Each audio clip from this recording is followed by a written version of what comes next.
Um abraço a você que é uma águia aqui da SK TV. Estamos mais uma vez aqui com Por Trás das Traves nesta terça-feira.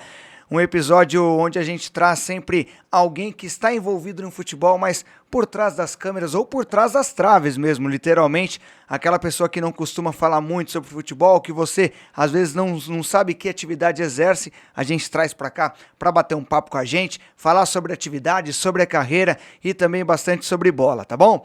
Hoje eu tenho aqui um mestre em indústria do futebol pela Universidade de Liverpool, colunista do site Marketing Esportivo, professor de MBA em Gestão e Marketing Esportivo e Gestão do Esporte, sócio-diretor da Wolf Sports, que já está no mercado há 16 anos, apresentador do Patrocinei Podcast e recentemente vencedor do prêmio de profissional de marketing esportivo do ano na América do Sul. Só isso, olha o tamanho do currículo do cara. Tô falando de Fábio Wolff. Seja bem-vindo, Fábio. Muito obrigado, Sérgio. Prazer estar aqui na SKTV e, enfim, espero poder agregar no programa.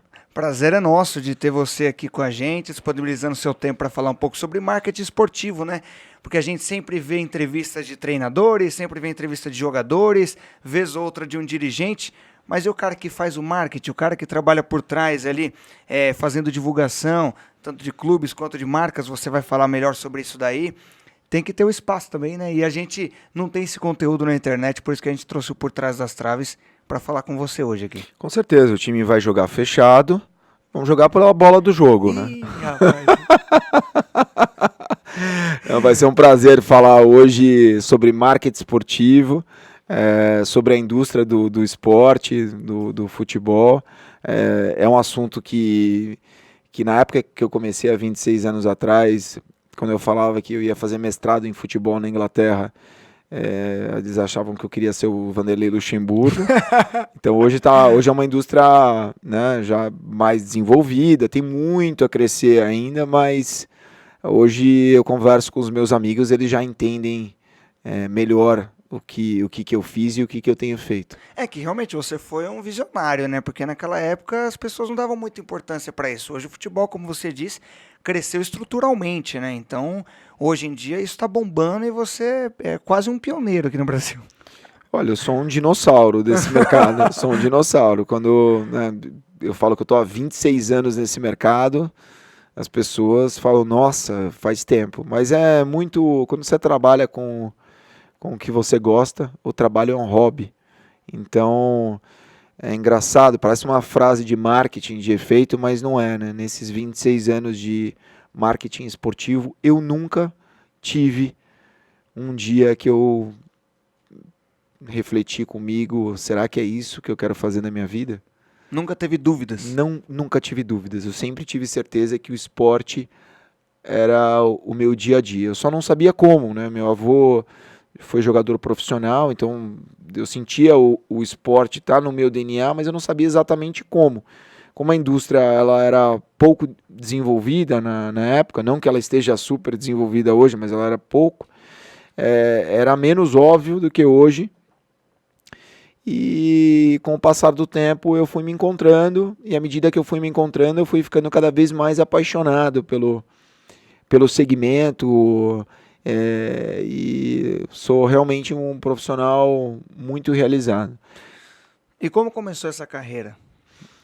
Olha, minha carreira é todo o céu agora, vamos falar sobre a minha carreira, como eu disse, né, meu avô foi jogador profissional, então eu achava que eu tinha qualidade para jogar profissionalmente. Eu joguei no Juvenil de São Paulo por um tempo e aí logo cheguei à conclusão que eu não tinha a qualidade, né? Porque é um universo que parece fácil, mas 2% conseguem realmente ser aqueles que se destacam absurdamente a nível de jogar na Europa ou Sim. nos principais clubes do país. É um mercado em que a maioria tem uma realidade diferente. Então, né, você tem que ser muito bom. Realmente você tem que ser um Edmilson, enfim, tem que ser um craque. E aí eu, enfim, comecei a estudar administração e apareceu uma oportunidade de trabalhar com esporte. Então fui trabalhar numa academia de ginástica. não era exatamente aquilo que eu ainda queria fazer.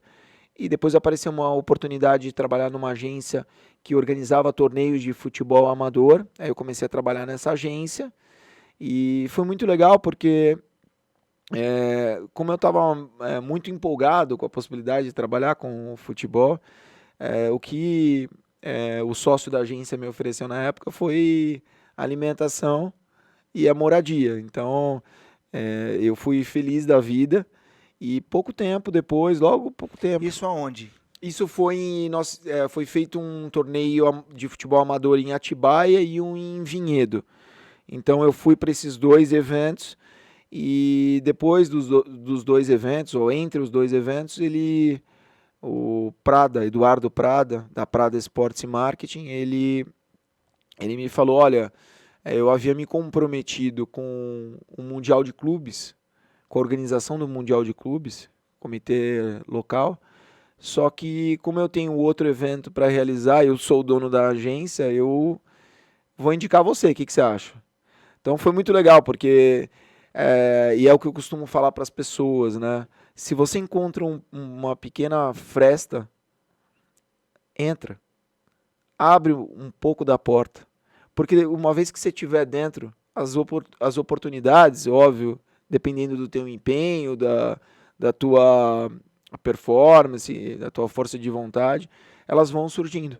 Então imagina, eu fui trabalhar num evento de futebol amador e de repente eu estava trabalhando no Mundial de Clubes, super bem remunerado, nunca tinha visto tanto dinheiro na minha vida, e eu era o responsável pela produção do centro de imprensa, do espaço nervoso, né, do Mundial de Clubes, que aconteceu em São Paulo e no Rio, e foi uma baita experiência. Eu era, por exemplo, o responsável por retirar com as equipes a escalação, e naquela época não tinha internet, né? Então distribuir, você tirava xerox e distribuía nas cabines de rádio e televisão, enfim, foi o máximo. Eu trabalhei em São Paulo, depois trabalhei no Rio, e depois eu voltei a trabalhar na agência, né, depois dessa experiência, e surgiu a oportunidade de ir me especializando. Então eu fiz uma graduação em administração de empresas, foi um curso que, na dúvida, você não sabia o que fazer, vai fazer administração de empresas, esse era o conselho. De lá você toma um caminho, né? De lá você toma um caminho, mas eu fiz um curso pesado, porque era voltado para a indústria, e não era a indústria que eu queria. Então, eu, no final do curso, pensava comigo mesmo, eu vou ficar uns 5 anos sem estudar, porque eu não aguento mais. E as coisas na vida, é engraçado, porque as coisas na vida elas vão surgindo sem você esperar muitas vezes. Elas vão acontecendo naturalmente, né? Quem trabalha, quem tem energia boa, atrai coisas boas, né? Então, eu fiquei sabendo de uma pós-graduação na FGV, em administração esportiva, e logo que eu terminei o curso da graduação, eu fui já fazer a pós. Então foi muito legal, porque foi um curso que meu colega de sala era o Sócrates, Vladimir, a Karina, a Paula. Foi muito legal. O networking valeu a pena. Com um monte de atletas ali. Me envolvi com um monte de ex-atletas, com profissionais do meio. E lá na especialização, um dos professores falou do mestrado em futebol na Inglaterra.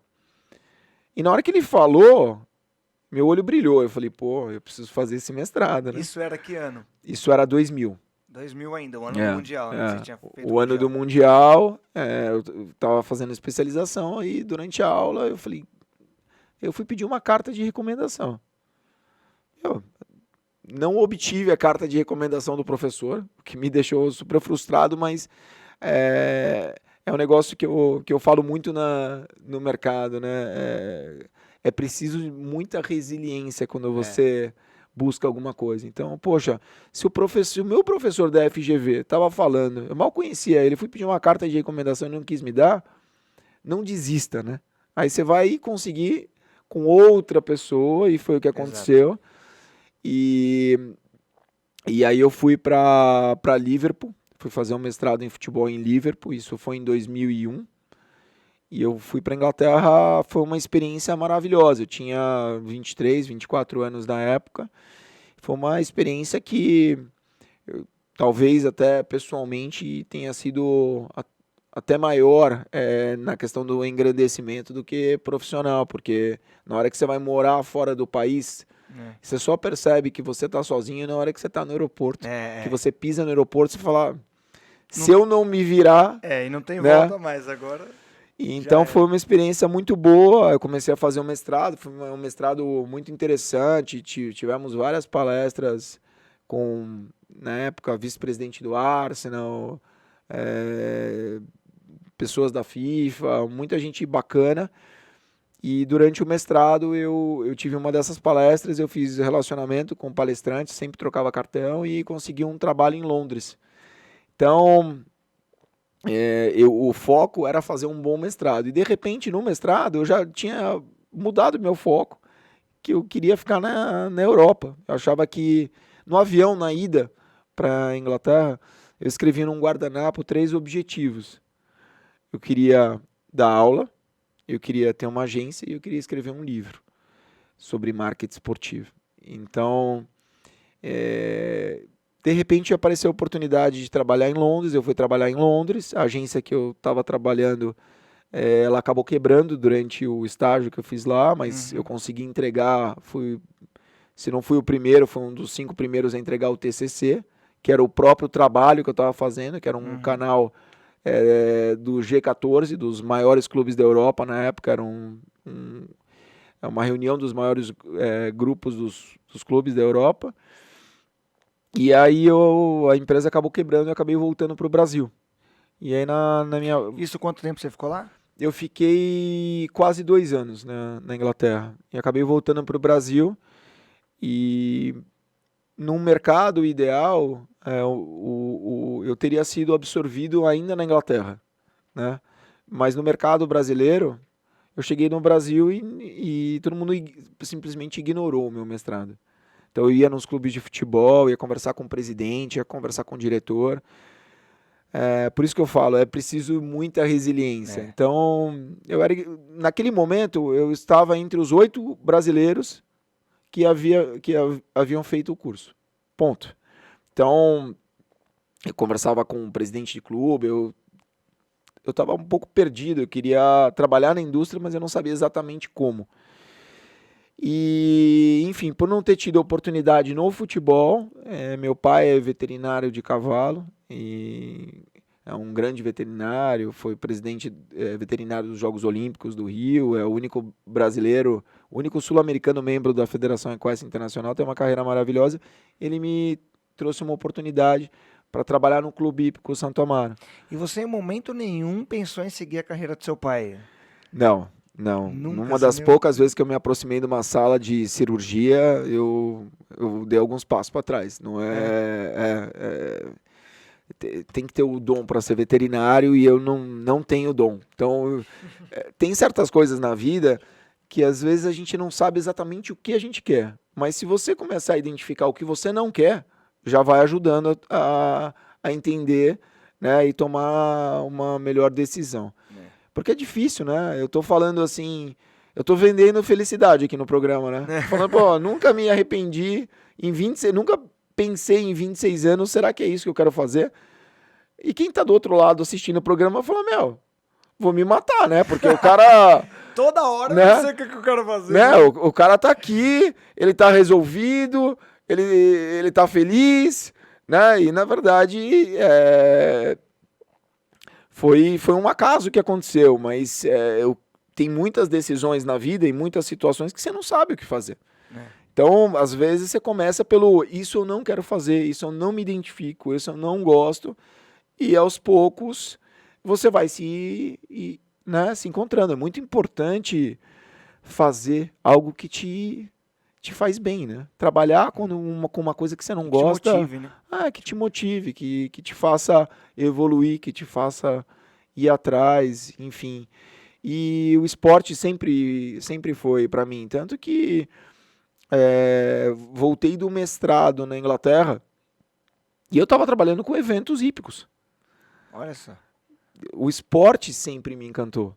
Óbvio que quando eu estava estudando os clubes ingleses, o melhor exemplo do mundo do futebol, eu imaginava que eu ia voltar e ter uma oportunidade dentro do futebol, que sempre foi o esporte que eu mais me identifiquei. Sim. Mas na vida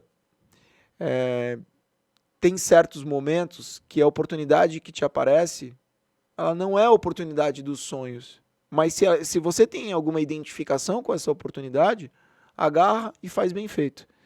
E foi o que eu fiz. Então eu comecei a trabalhar com eventos hípicos e com todo tipo de evento no Clube Hípico Santo Amaro. Então, casamento, show do Chiclete com Banana, sul-americano de hipismo, e me deu uma bagagem muito interessante, porque me deu a experiência de trabalhar com um esporte elitista, um esporte diferente, um esporte que na Europa é um esporte popular. Você vê eventos hípicos com 200, 300 mil pessoas, e aqui é um esporte elitista. Então é legal você ter essa experiência. E depois eu tive a oportunidade de abrir uma agência. A agência chama Unique Sports e Marketing. Eu fui convidado a abrir com outros 3 sócios. Foram 2 anos de agência, mas num determinado momento eu resolvi sair. Não estava feliz. E sociedade é um negócio como casamento, né? Ou a paixão não é o suficiente. Você tem que realmente se encontrar com pessoas que você se identifica. Sim. E que você se sente à vontade. Então, num determinado momento, não fazia sentido eu estar lá, e em 2006 eu saí e montei a Wolf Sports, que é a agência que eu sou sócio e que tem 16 anos de mercado. Ufa, e cheguei. Cara, e como foi o começo da Wolf Sports, assim, como que... Beleza, pronto, montei uma agência, agora eu tenho uma agência. Vou começar por onde? Nossa, Como é que eu capto clientes? E aí, como é que funciona O isso? começo da Wolf Sports foi um escritório Você já tinha algum network, mas nem perto do que você tem hoje, né? Não, era um networking que, na verdade, eu nem sabia direito o que era essa rede de relacionamento na época, né? Eu estava aprendendo ainda. Olha, eu comecei com um escritório de 20 metros quadrados, 25 metros quadrados, eu e uma secretária. Era um escritório onde a minha mãe e meu tio tinham que ter um endereço, e foi lá que eu comecei. Então, eu dividi os custos em 3. Então, e nesse esquema eu fiquei por um bom tempo, até começar a me encontrar, né? A entender qual o caminho. Porque você começa a observar as oportunidades do mercado e você fica louco para poder realizar as coisas, e de repente você começa a fazer e vê que algumas coisas não funcionam, outras parece que vão funcionar, tá na cara do gol, a bola não entra, e com esses erros e acertos você vai começando a criar a experiência. Sim. Né? Começa a criar experiência, começa a ler contrato e começa a tornar aquele processo de A a Z, desde a captação do cliente até a realização do negócio e eventualmente a fatura do negócio. Ele é um processo que você tem que fazer algumas vezes para você começar a se habituar, igual chegar no banheiro e escovar o dente. Então, ou tirar uma lente de contato e colocar uma lente de contato. São tantos anos usando que eu faço isso sem olhar para o espelho, mas na primeira vez você fica 15 minutos na frente do espelho. Então, eu demorei alguns dias para conseguir colocar minha lente. Aí, tá vendo? Então, as coisas foram acontecendo naturalmente. Se alguém chegasse para mim em 2006 perguntasse, Fábio, qual é o core business da sua agência? Eu não ia saber responder. Eu não sabia. Eu não sabia exatamente o que eu estava fazendo lá. Essa é a grande verdade. Eu comecei a observar o mercado, comecei a entender como ele funcionava e comecei a ver oportunidades naquele mercado. E aos poucos eu fui. Então hoje, quando eu consigo explicar para a minha equipe quais são as plataformas de atuação da agência, ou vejo alguém da minha equipe numa reunião, num call, numa reunião presencial, eu explicando como é que né, do que a agência é composta, quais são as estratégias, etc, etc, hoje sai como se eu estivesse escovando o dente. Mas lá atrás eu não sabia. Lá atrás foi um negócio que as coisas foram acontecendo é, na base do erro e acerto e é isso. Então, a gente saiu para o mercado, começou a captar alguns clientes para fazer patrocínios, patrocínios principalmente em times de futebol. Em 2006, nós fechamos um patrocínio para um evento no Jockey que foi realizado de Copa do Mundo. E aí eu comecei a perceber que o quão importante que é a questão do relacionamento, né? Do networking, do relacionamento, da rede de contatos. Sim. Muito importante. E ao longo desses 16 anos, eu estou cada vez mais percebendo que essa rede de contatos, quando você consegue encontrar pessoas boas, pessoas do bem, e fazer negócio com essas pessoas, o negócio em si fica muito mais leve, muito mais gostoso.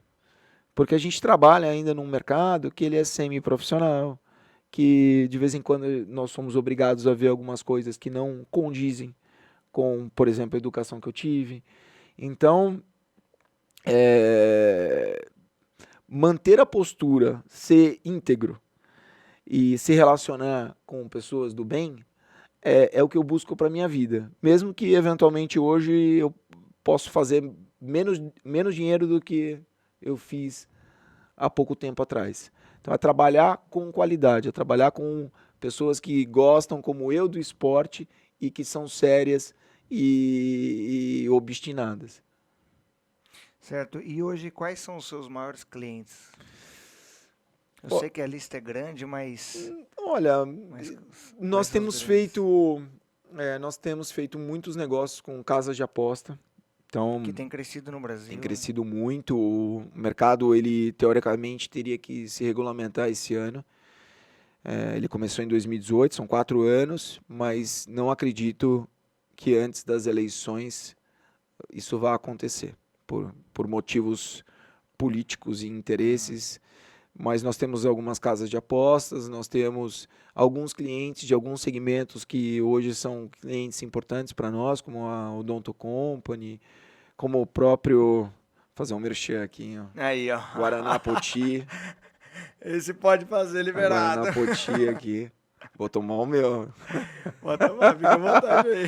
E esse é um cliente super especial, nossa, que quisera a agência ter clientes especiais como a Poti. Uma família maravilhosa e não preciso ficar puxando o saco de ninguém, mas a planta é a planta é um espetáculo, é uma empresa familiar e gerida por pessoas do bem, que fazem as coisas com amor, então eu sou suspeito para falar da Poti. É um dos Deixa a clientes parceria que mais positiva, né? nossa, é muito mais leve, né? É. Muito mais gostoso você lidar com pessoas que você se assemelha na questão da condução do negócio. E nós temos hoje na agência uma média ano de uns 60 clientes que nós fazemos negócio. Então, varia muito do ano, né? Então, tem ano que, sei lá, já teve ano que a gente fez mais de 500 negócios no ano, o que dá mais de um negócio por dia vivido. E tem anos que 200 e poucos negócios, tem negócios grandes, tem negócios menores, tem para todo tipo de perfil, gosto. Nós não fazemos, classificamos o cliente, esse eu vou atender, o outro não, todos têm portas abertas, até porque a gente acredita muito no crescimento junto, né, da parceria, que a parceria faz crescer junto. Como a Odonto Company que eu mencionei, quando nós começamos a trabalhar com a Odonto Company, ela tinha 100 unidades. Hoje é a maior rede de odontologia do mundo com 2.500 unidades. Então, nós temos uma relação muito boa com o Dr. Paulo, que lá atrás ele falava, Fábio, um dia ainda vou fazer coisas grandes com você. Eu falava, não tem pressa, vai fazendo o que é possível, que para nós já é uma satisfação poder atendê-los. Então, é isso, a gente acredita em parcerias que vão que vão se desenvolvendo com o tempo, como o SCA, né, que é um clube novo, que já tem bons patrocinadores e que vai construir relações sólidas e fortes, e à medida que o clube for crescendo, se desenvolvendo, criar boas histórias, né? E uma delas é com a Mondial, né? E agora a gente tem até um tempinho para falar dela. A Air Fryer Mondial, que é o nosso destaque hoje aqui, ela é linda, né? Além de linda, ela prepara tudo sem óleo para você. Você que precisa preparar aí um pão de queijo, um peixe, frango, hambúrguer, pudim, picanha, até bolo, quer fazer de tudo mesmo? É só com a Mondial. Afinal, a Air Fryer é Mondial e Mondial é a escolha inteligente. Sempre a escolha Mondial para os seus eletrodomésticos, tá bom? E também mandar um abraço para essa galera aqui, ó, que é o pessoal do Futibar e Açaí. Aqui dentro desse pacote tem um lanchinho que depois a gente vai comer aqui e eles sempre preparam com muito carinho pra gente todas as nossas gravações, nossos podcasts ao vivo. A Futibar e Açaí manda esse lanchinho aqui para você conhecer melhor todos os produtos que eles têm lá e experimentar também. Fica aqui no centro de Santana de Parnaíba, tá bom? Você que é da região, não deixa de vir não. Escolhe um dia do jogo do seu time, vai lá na lanchonete e come o seu lanchinho, que é muito legal. Fábio, tivemos a pandemia, cara, praticamente 2 anos aí, né? Um ano muito crítico que foi 2020. 2021 deixou alguns resquícios, só foi começar a normalizar mesmo esse ano, né? Depois que saiu a vacina e tudo mais. Como é que foi o trabalho de vocês durante a pandemia, a dificuldade que vocês tiveram para fechar contrato, enfim? Ou você não sentiu tanto isso? Não acredito, né? Todo mundo sentiu um pouquinho, né? Eu vou fazer um parêntese. A Mondial foi nosso cliente o ano passado, patrocinou a Arena Verão Mais. Então, legal. Enfim, fiquei feliz aqui de ver a Mondial. Você E se viu, minha hein? esposa tivesse visto o Rodrigo Wilber, ela ia ficar feliz As também. nossas esposas. A minha também. A minha às vezes acorda cedo no sábado só pra ver ele cozinhando. Então, Você acredita que nisso? esse é complicado. Falando da pandemia, a pandemia acho que foi um momento de aprendizado para todos nós, independente do negócio, do segmento. Eu costumo dizer que navegar em águas calmas, todo mundo é capaz de fazer. E navegar em águas agitadas, só quem realmente tem resiliência, é observador, tem força de vontade, que consegue aprender, né? Então, acho que a pandemia foi um momento de muito aprendizado. Eu sinto que eu cresci bastante na pandemia.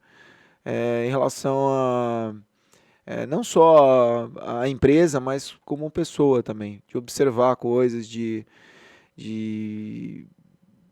entender como nós somos frágeis, como tem certas coisas que nessa geração nós veneramos, o que é o supérfluo, o desnecessário, a falta de atenção com o ambiente, agora a gente está vivendo uma guerra, uma coisa totalmente, né, impensável. Ainda mais, ainda temos uma pandemia acontecendo, né? As pessoas ainda estão... Sim. Mas, falando do nosso negócio em si, eu fui para o interior, e no interior eu acabei ficando na casa da minha mãe, que por acaso é advogada da empresa. Então foi muito bom, porque nós nos trancávamos na churrasqueira, não era para fazer churrasco, era para gestão de crise. Então tinha um determinado momento do dia que a gente entrava lá no quiosque, na churrasqueira, sentava lá, ligava o computador e ficava resolvendo um problema atrás do outro, porque foi surreal, né? Foi um negócio... Os eventos pararam de acontecer. Os eventos pararam e os patrocinadores pararam de pagar, os patrocinadores começaram a fazer muitas perguntas, porque a priori aquilo parecia que ia durar 2, 3 meses. E à medida que foi passando... Não acabava nunca, não ia acabava se expandindo. nunca. Então, pra você ter uma ideia, teve um negócio que nós havíamos fechado e que a gente estava aguardando o contrato assinado, que eu fui conversar com o jurídico da empresa e ele falou, mas qual o contrato que você está falando? Não, o contrato que a gente fechou, mas eu não sei de qual contrato que você está falando. Então teve todo o tipo de... Não, na pandemia, as máscaras caíram. Você conseguia ver durante a pandemia, ou consegue, agora menos, né? Porque agora as coisas voltaram ao normal, mas você conseguia ver com quem que você estava falando. Né? Por isso que eu falo, navegar em águas tranquilas, todo mundo sabe fazer. Quando ela fica à revolta, é que aí você sabe com quem que você está lidando. Então, eu tive várias decepções, ao mesmo tempo que valorizei alguns profissionais que mantiveram a postura, que foram corretos. Então, para nós, a pandemia foi uma parada, assim. Foi um momento que eu procurei ler bastante, eu procurei escutar bastante podcast. Eu sou um cara que não consigo ficar parado. Então, escutar um pernilongo passando, uma mosca, me dá faniquito. Então, eu procurei escutar podcast, ler, tentei me atualizar. Acabei não fazendo, mas pensei em atualizar o meu inglês, que estava meio enferrujado naquele momento, acabei não fazendo. E aos poucos as coisas começaram a voltar e, por sorte, o futebol foi o primeiro ou o segundo esporte a voltar. E nós, de 19 a 21, a gente havia comprado algumas propriedades no Campeonato Brasileiro da Série A. E então, para mim, aquilo estava funcionando, né? Porque como ele voltou ao futebol, apesar de não ter público, eu conseguia fazer a entrega do que eu havia vendido para os clientes. Sim. Então, eu estava entregando a publicidade dos campeonatos, então... A volta do futebol ali foi meio que um alívio, um respiro. Foi um alívio. Mas eu vi, assim, vários clubes tentando tirar o atraso, porque você não tinha como ativar o patrocinador, a não ser que fosse pelo meio digital. Uhum. Então, quem estava mais preparado, nadou de braçada. E quem não estava, teve que sair correndo e de repente, da noite, podia montar um estúdio como esse, para você conseguir desenvolver e ativar e justificar a relação com o patrocinador, ou eventualmente até justificar algum pagamento, porque no momento que você está esperando uma receita e você tem um custo e essa receita não vem e o teu custo continua, é complicado. Então virou uma guerra, né? Virou um negócio que as pessoas surtaram, né? As pessoas surtaram. Mas para nós foi bom, foi um momento bom que eu sinto que a gente saiu fortalecido e que eu sinto que o mercado cresceu, né? Então, a questão dos clubes, do esporte, através das redes sociais, os próprios influencers dentro do esporte, isso tudo foi muito acelerado com a pandemia. Se não houvesse pandemia, a gente não estaria nesse nível que nós estamos hoje. Por quê? Porque o entretenimento passou a ser a rede social. As lives começaram a aparecer uma atrás da outra e as pessoas começaram a... Live? O que é isso? Cresceu muito. Como é que eu vejo? Todo dia os patrocínios. Então ficou um negócio que evoluiu demais, né? Que acelerou a evolução. Acelerou a evolução. Acelerou a evolução. Era algo previsto para mais para frente. Sim, e de repente veio tudo para agora. Foi tudo e enfim. Então muitos ficaram pelo caminho. O esporte sofreu demais. Muitas agências, muitas pessoas perderam os seus respectivos empregos durante a pandemia no esporte. Sim. E isso quando a pandemia foi dando trégua, as oportunidades começaram a aparecer. Então tem muita oportunidade no mercado esportivo, muita. Organizar evento, assessorar atleta, tem muita coisa legal para fazer. É um mercado com potencial gigante. Eu poderia dizer que o mercado esportivo, a indústria do esporte, hoje ela tem 10% de utilização do potencial que ela tem. É um negócio gigante. Uau. Só que ainda tem um ou outro dinossauro ainda posicionado e que dificulta as coisas, ou as coisas às vezes não são tão claras como deveriam. Mas é muito legal quando você pode frequentar um clube como SCA, que eu tive a oportunidade em Barcelona de visitar a escola onde né? O conteúdo nasceu, conhecer o Edmilson, conhecer o Tange, pessoas do bem, bons profissionais, pessoas bem intencionadas e que nos ajudam a vender para o mercado que essa indústria ela está se tornando mais profissional. Show de bola. E dentro do esporte, o que você gosta mais de explorar? Fala um pouquinho sobre o seu gosto. Olha, eu gosto de vários esportes, eu sou apaixonado assim, pelo esporte. O nosso negócio hoje, ele é dividido em 4 plataformas. Então, a plataforma 1 é uma plataforma customizada. Então, nós não somos os vendedores de sinal, quando tem a raquetinha que mata pernilongo, o carregador de... Nós escutamos o que o cliente deseja, ou muitas vezes ajudamos ele a entender o que ele deseja, né? Para criar um plano que a gente chama de tailor-made, customizado. É como você entrar numa loja de terno e tem uns ternos já recortados lá, você coloca, a gente tenta ser o alfaiate, assim, sabe? Pegar o tecido e fazer sob medida. Então, se o negócio do cara é business to business, empresa para empresa, então o camarote pode ser uma alternativa legal para ele fazer relacionamento, ou patrocinar um torneio de golfe, ou no futebol, se ele precisa fazer um trabalho de brand awareness, de reconhecimento de marca para massa. O futebol faz esse viés muito bem. Então essa é a plataforma 1. A plataforma 2 é uma plataforma de aquisição de direitos. Então quando tem algum direito no mercado dando sopa, a gente se julga que eu posso comprar por X e fazer 2X, eu vou fazer. É muito legal essa plataforma, mas ao mesmo tempo ela vem com muitos vícios no mercado. Você é obrigado muitas vezes a lidar com pessoas que não tiveram a educação que eu tive e ela vem carregada muitas vezes de energia ruim. Até por isso que apareceu a oportunidade de desenvolver os eventos, então, que é a plataforma 3. Então, hoje nós temos a Ladies Cup, nós concebemos a Ladies Cup, que é a semana do futebol feminino no Brasil, e que, inclusive, na edição número 1, nós tivemos vários jogos aqui em Santana de Parnaíba. Sim. E a final no Allianz. E a segunda edição vai acontecer em Araraquara, em mais uma sede. Então a gente está trazendo várias equipes, duas do exterior, uma da Europa, que nós vamos divulgar na semana que vem, Universidade do Chile.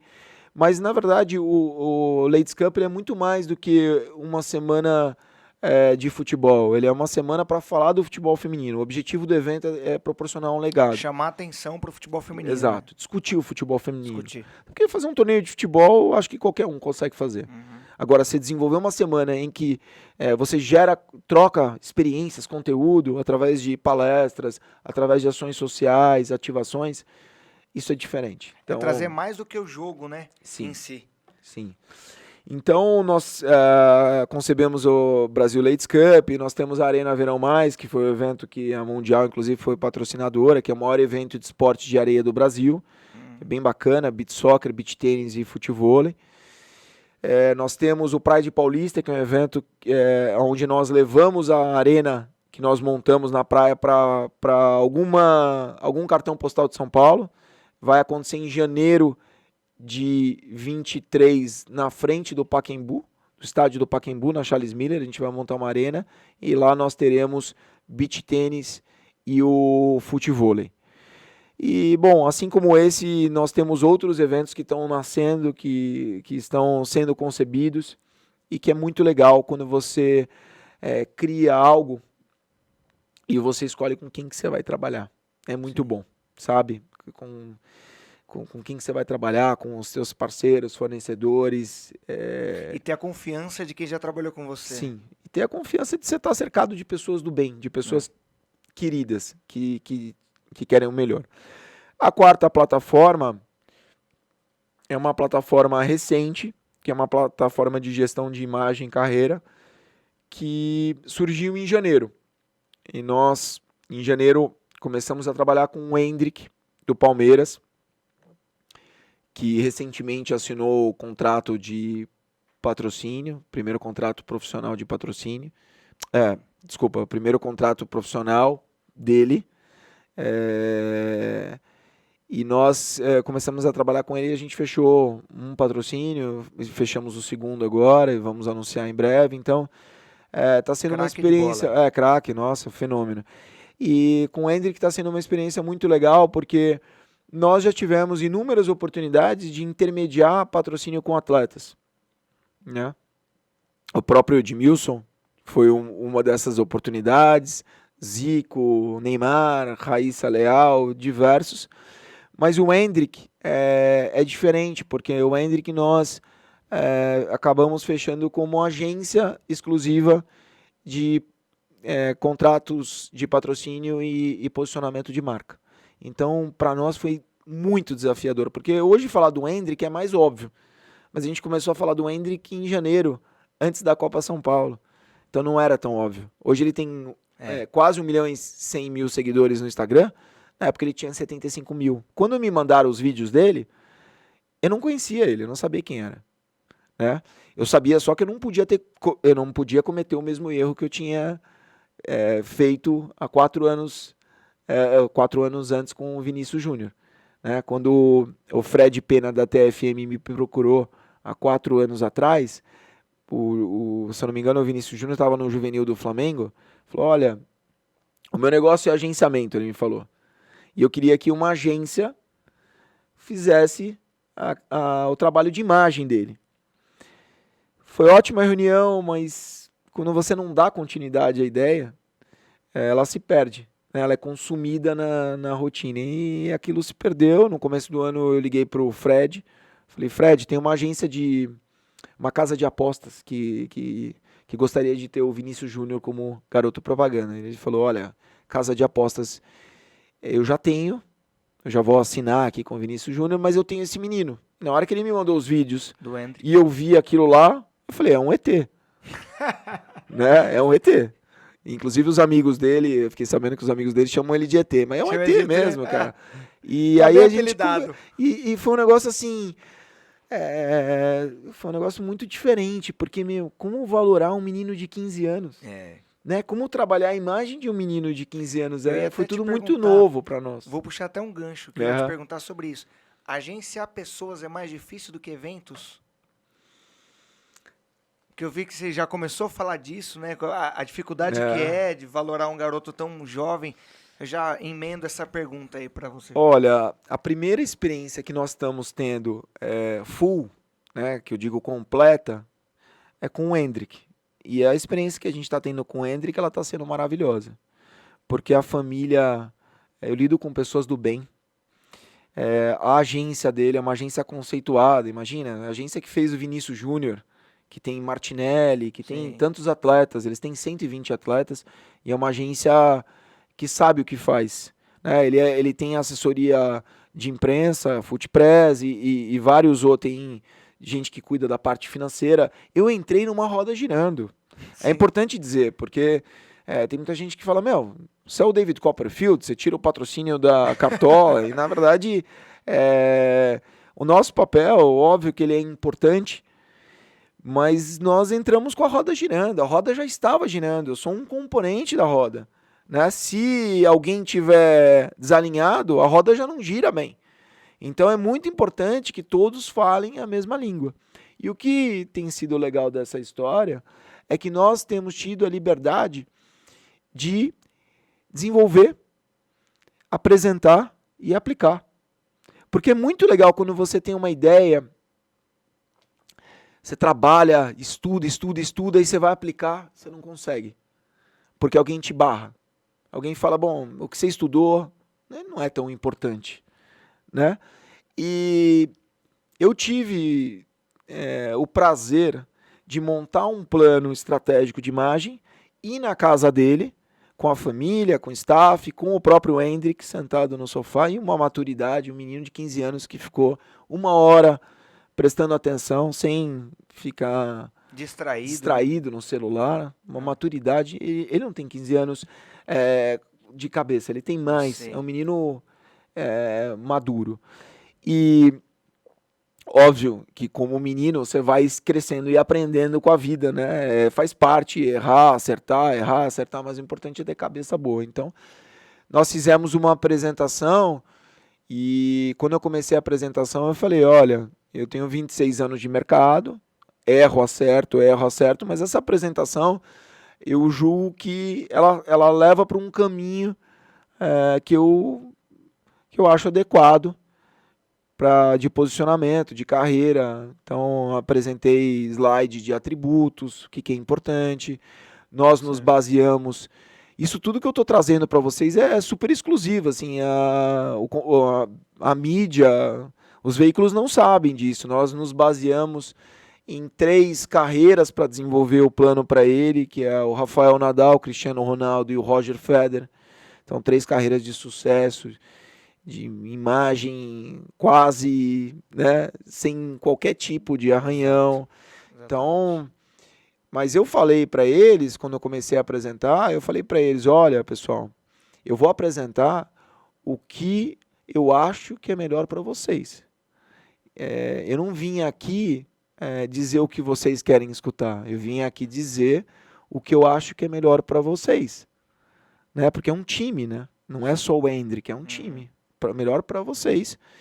E aí, óbvio, eu vou indicar o caminho. Se vocês quiserem seguir o caminho que eu estou indicando, ótimo. Se vocês quiserem seguir outro caminho, aí vai ser uma opção de vocês. Eu acho que o que é legal dessa história é que é uma história que se inicia sem vícios, né? E é uma história que eu estou pegando do começo. Então eu estou vivendo ela. Parece uma série de Netflix, isso que é muito legal, trabalhar com esporte. Então, vocês convivem aqui o dia a dia com os atletas, com os jogos, com a tabela, enfim, é uma série que vocês têm o prazer de viver. Quem gosta de esporte sente isso. Né? Então, eu tenho o prazer de estar vivendo uma série que não está no Netflix. Quem sabe daqui 10 anos esteja, né? Então, foi legal que eu falei, olha, tem slides que vocês vão gostar de ver aqui, tem slides que talvez vocês se sintam neutros em relação a ele, e tem slides que eu acho que vocês não vão gostar.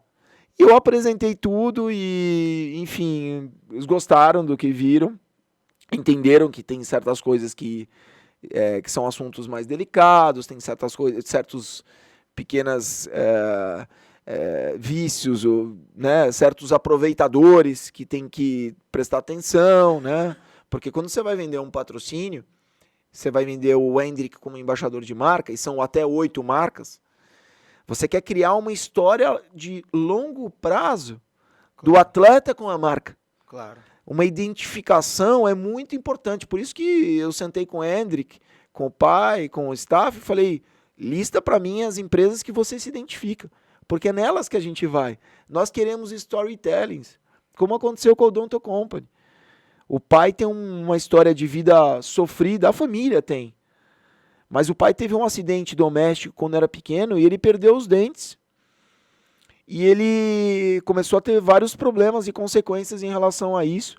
E foi uma alma boa, que é o Jailson, ex-goleiro do Palmeiras, que hoje está no América Mineiro, se não me falha a memória. Não, agora ele saiu, agora ele tá livre. Ele saiu do América, mas é uma... Eu não conheço pessoalmente, mas já escutei algumas vezes que é uma pessoa de uma boa alma que viu o pai do Hendrick fazendo uma refeição, ou algumas refeições, sempre meio, né, inibido, porque ele não conseguia mastigar, então ele só ingeria líquido. E qual o seu problema?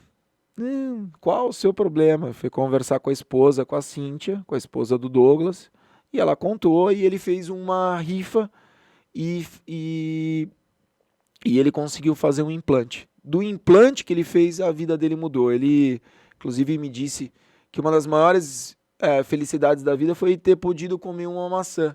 Caramba, olha como Aí você me perguntou da pandemia, olha como as coisas da vida elas são simples, né? Mas a gente fica muitas vezes na loucura, ou naquela coisa do tipo, comprei isso, agora eu quero aquilo, depois eu quero aquilo lá, e a vida vai passando e a gente não vai desfrutando das coisas simples e boas da vida. E quando você escuta uma história como essa, você fica tocado. E eu contei essa história para o Dr. Paulo Zar, que é o presidente da Odonto Company, e que é doutor, que é médico. E primeiro eu mostrei os gols do Hendrick, né? Que ele gosta de futebol, ele falou, nossa senhora. E depois eu contei essa história e 2 semanas depois de começar a trabalhar com o Hendrick, já tinha um contrato de 3 anos fechado. Então eu não sou o David Copperfield. Porque negócio, na verdade, alguém está querendo vender e alguém está querendo comprar. Sim. Né? Por isso que talvez o Mercado Livre funciona tão bem, né? Porque eles têm o poder de entregar bem o negócio, né? Então a questão é identificar quem quer comprar o que eu quero vender. Na hora que eu escutei essa história do Jailson, primeiro que eu fiquei emocionado, né? Porque é uma história de vida, né? É uma história de uma família que o Douglas acordava 3, 4 horas da manhã para vender café no metrô em São Paulo. Foi uma história de vida sofrida. Tanto que na assinatura do primeiro contrato do Hendrick, que aconteceu agora recentemente, você via a emoção do pai. Porque passa uma história. Claro. Passa aquele filme em branco e preto. Exatamente. Né? As dificuldades. Então, eu acho que o que é legal de tudo isso que a gente está conversando hoje aqui é que se você consegue identificar um sonho, busca o sonho, se esforça para ir atrás dele, seja resiliente. Com 26 anos de carreira e amando o que eu faço, eu tenho muitos dias que eu vou deitar desenergizado. Faz parte. Sim.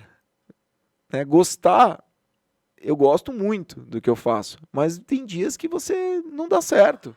Ou tem períodos que as coisas não acontecem. Sim. Mas se você tem força de vontade, procura sempre entender com os erros e procura crescer, você vai chegar lá. Boa. E a gente já está quase encerrando e eu queria saber se você ainda tem vontade de voltar para a Europa, para trabalhar lá, morar lá. Nossa, eu tenho, viu? Eu tenho. Meu irmão mora em Berlim. Meu irmão mora há muitos anos lá. E eu tenho vontade, sim. Eu tenho vontade de ter uma experiência na indústria do esporte agora, né, com a vivência que eu tenho do esporte, seria algo interessante. Mas eu amo o Brasil, eu sou apaixonado aqui pelo país que nós vivemos e acho que eu teria que realmente abdicar de muitas coisas aqui. A família está aqui, apesar da família estar lá também. Mas seria uma experiência legal poder voltar para lá. Eu gosto de... E voltaria com muito mais experiência dentro do seu ramo, né? Sim, acho que seria... que você voltou de Liverpool. Eu gosto de...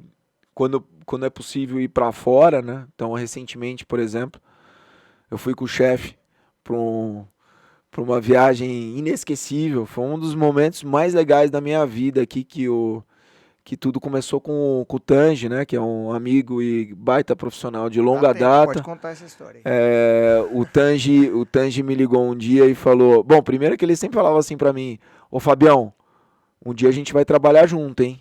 Um dia a gente vai fazer negócio junto. E os lugares que ele tava passando não tava acontecendo, né? Mas eu escutava o que ele falava. Aí a gente começou a fazer negócio juntos, né? E um belo dia ele me ligou, eu havia encontrado o Tange e o Edmilson na Feicom, e a esposa do Edmilson também, a Cimeia. E aí eu conheci eles lá, e o Tange um dia me ligou e falou, o Edmilson gostou de você. Ele falou, que legal, tal. E ele, vai ter um jogo lá em Barcelona, uma viagem de networking e tal, e o Edmilson ele pensou no teu nome, o que você acha? Eu falei, ui, cara, fala sério, como assim?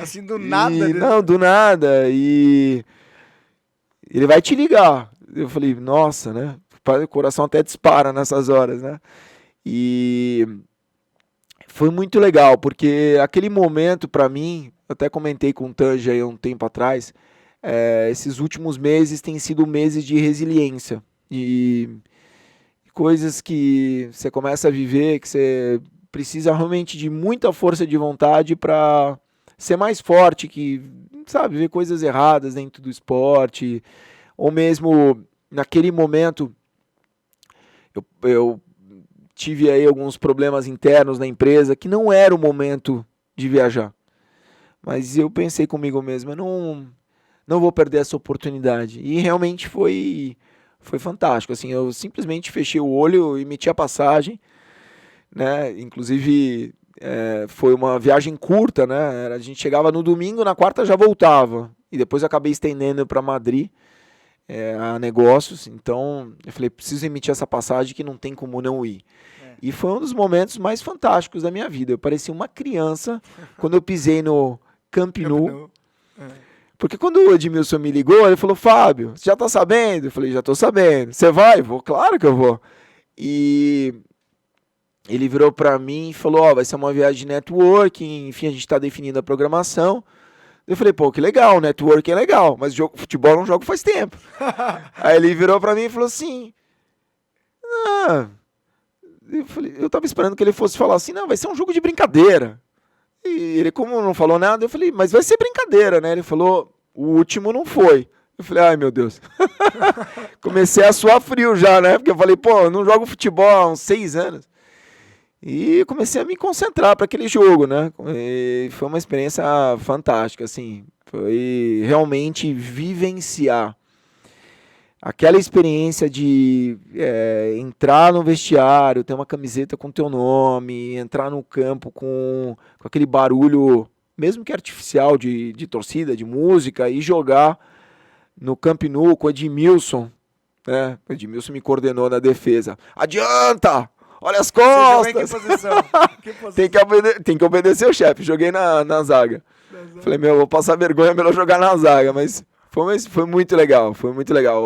O Fabiano jogou conosco. Legal. Fabiano só não chegou no horário que tinha que dormir, né? Na concentração. Foi, né? Na frente tinha um desconhecido, o argentino, Javier Saviola. Ninguém lembra. Fininho. Eu falei, eu quero ver se esse argentino é bom. Ficou na frente do goleiro, me tirou como se não tivesse ninguém. Mas foi uma experiência muito legal, assim, por tudo, né? Não só pelo futebol, mas por estar rodeado de pessoas do bem, né? Então, eu fui com os patrocinadores do SCA, o Alex, o Marco, pessoas assim, o Fabiano, o Edmilson, pessoas de uma energia... O Giovanni foi também, né? Da Mondial ou não? Ele foi na anterior. Ele foi na anterior. Mas, quando você tá num grupo, a gente nunca tinha convivido junto, e de repente... A gente estava lá respirando 24 horas, assim, nas resenhas, na viagem. E o que foi muito legal dessa viagem é que você, de repente, estava sentado numa mesa, tomando um negócio, e parecia que você conhecia o cara há muito tempo. Então a gente, né, foi muito bacana. Foi essa viagem de experiência, ou essa experiência que o esporte dá, é um negócio intangível. Por isso que o esporte tem essa força, né? Por isso que as empresas investem tanto em camarote, em relacionamento, em patrocínio, porque o esporte é paixão, o esporte não tem contraindicação. Então é um negócio fantástico e eu fiquei alucinado, né? Eu joguei 75 minutos.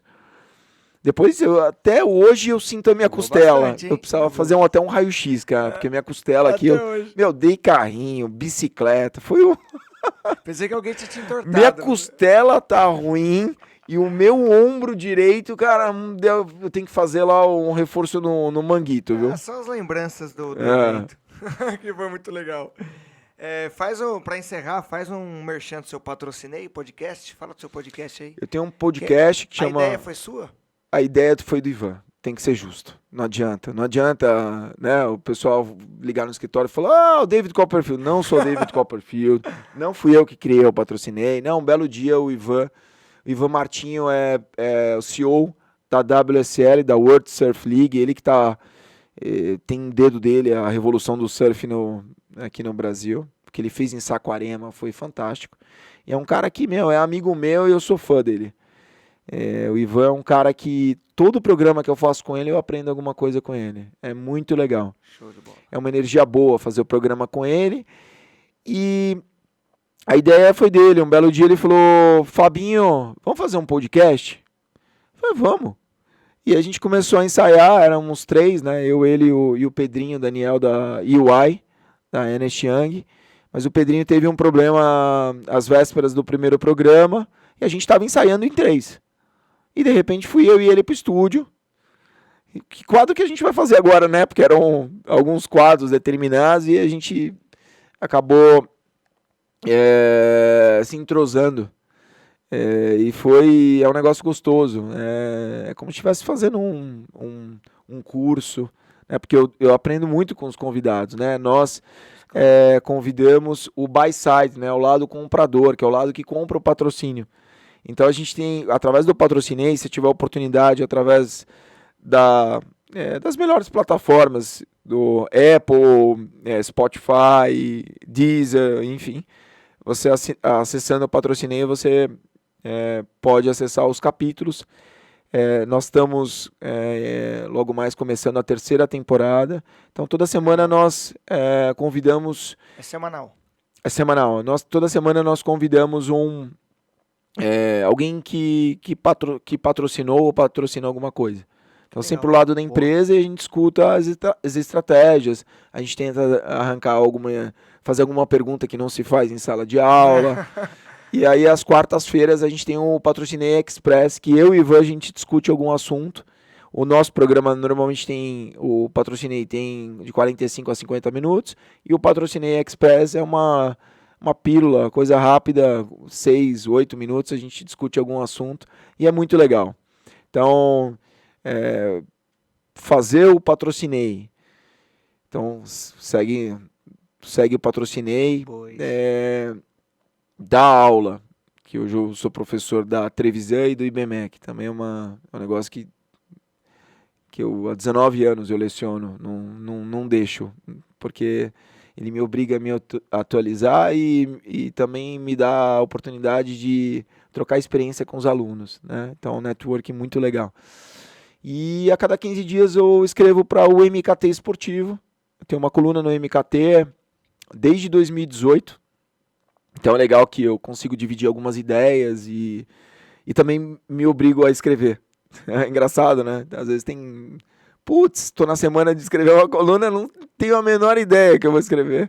E de repente sai. E, enfim, acho que de vez em quando dou agrado aí os leitores. Acaba sendo um combustível daquilo que você gosta de fazer, né? Faz você se manter ativo ali. Exatamente. E aí acaba tudo se fechando, né? Tudo faz sentido, né? O da aula se conecta com o Patrocinei, que se conecta com o Ser Colunista, que se conecta com o Ter Agência. E você vai respirando e se reciclando dentro do meio, que é fascinante. Legal. Fabio, obrigado. Obrigado pela presença e por disponibilizar tempo. Imagine, prazer estar aqui. Me sinto em casa aqui no SCA. Legal. Esteja mais vezes. As Valeu. portas estão abertas para você. Obrigado. Tá bom? Gente, você, família SCA, tá aí mais um Por Trás das Traves para você, um programa recheado de informação, recheado de conhecimento para quem gosta de marketing esportivo ou mesmo para quem tinha curiosidade de saber melhor sobre isso. Tá aí o Patrocinei Podcast também, o programa do Fábio. Acessem lá, sejam inscritos lá no podcast e acompanhem, tá bom? A gente volta na próxima terça-feira com mais um Por Trás das Traves aqui na SKTV. Desejo a você aí uma ótima semana e até a próxima. Tchau!